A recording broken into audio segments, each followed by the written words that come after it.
Heisenberg's uncertainty principle is a consequence of wave-particle duality. And this is a statement of the uncertainty principle.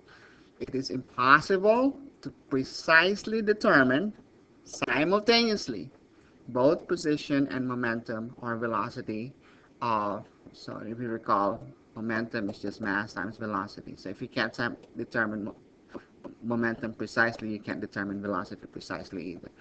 Okay, so of an electron, actually applies to any particle. Okay, now in this equation right here summarizes this principle. This one says delta x, the uncertainty in the location of a particle, times delta p, the uncertainty in its momentum, must be greater than or equal to some finite number, which happens to be h over 2 pi. H is Planck's constant. In other words, it's not zero. Okay, this product is not zero. That means delta x can't be zero. So you cannot, delta x 0 means no uncertainty in the location of an electron or a particle, and so that's precise determination of the location. Delta p equals 0 means precise determination of how fast it's moving, in which direction it's moving.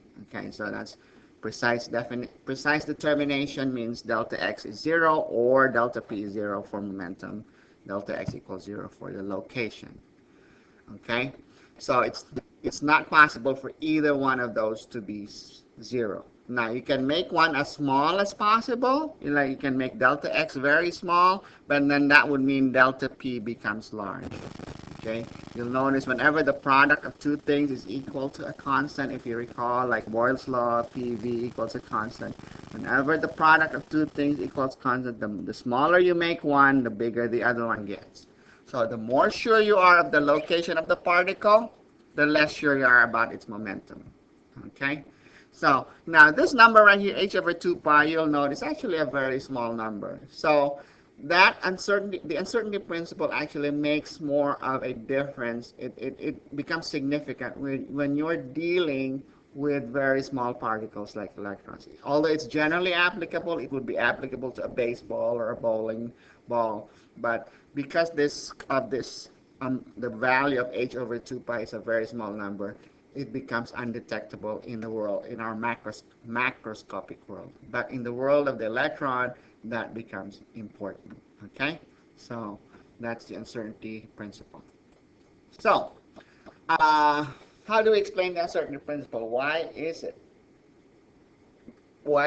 true? Well, let's imagine you're trying to pinpoint an electron, the location of an electron. The way you can locate something is you have to bounce light off of it. So if you want to see something, there must be some light, because the photons bouncing off the object that you're trying to locate will then travel to the detector, or in your case, your eyes, so you know where it's at.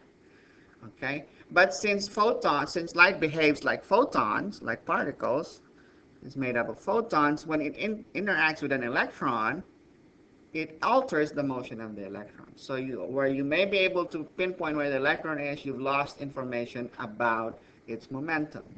Okay? Here's a way to think about why the uncertainty principle is a consequence of the wave-particle duality. Okay? Imagine you have a beam of electrons. Okay? And we said that electrons behave like light. They undergo diffraction if you pass them through a slit. So if you pass it through a slit, okay, the narrower you make that slit, okay, what do you notice? What would you notice? Just like light, okay, the narrower you make that slit, the broader the what do you call this thing? The spread of the electrons as they come out. Remember, when the narrower you make the slit, and if you were passing light through it, that's what was a very tight spot for the light might end up being broader as a result of a narrower slit. Well, when you're narrowing the slit, what you're basically doing is you're trying to precisely locate the electron. But as a result of that, okay, as a result of narrowing that slit, trying to precisely locate the electron, you lose information about the direction of motion of the electron. You become less the direction of the motion of the electron. Remember, velocity is speed and direction, right?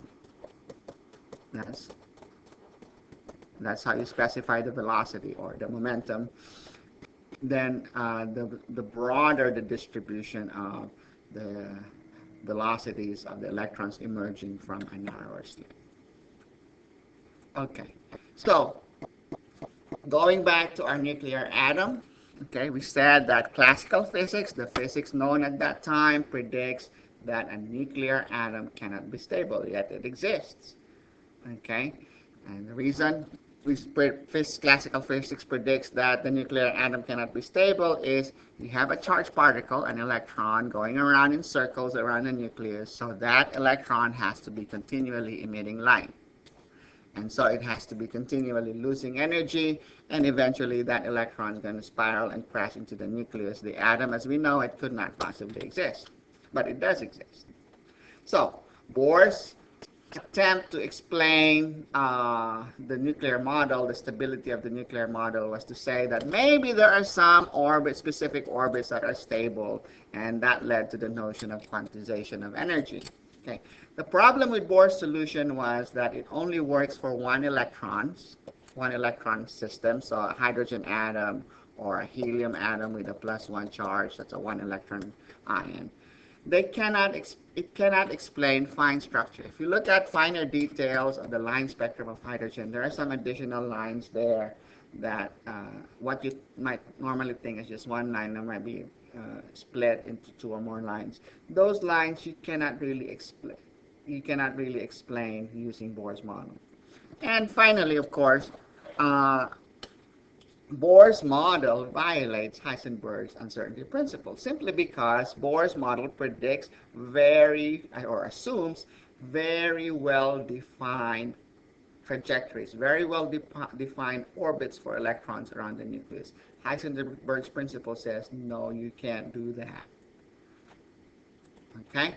So, bottom line, the Heisenberg uncertainty principle says that classical physics is wrong. Classical prediction is wrong. Nature does not allow us to predict exactly how the electron will move.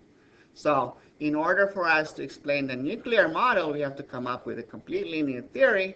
And the nice thing about the new theory is we don't have to make a prediction that the electron will crash, because that prediction is made by classical mechanics. Modern quantum mechanics, modern theory says that's not the way electrons behave. Okay, so classical mechanics is simply wrong. Classical mechanics, we say it's deterministic. It tells you exactly where the electron is, how fast it's moving, which way it's moving. That's wrong. And quantum mechanics, we say the new theory that we have that works is one that is based on probability. So quantum mechanics is what we would call a probabilistic theory. It just tells us what's the likelihood that the electron might be here or there. It doesn't tell us how the electron actually moves precisely.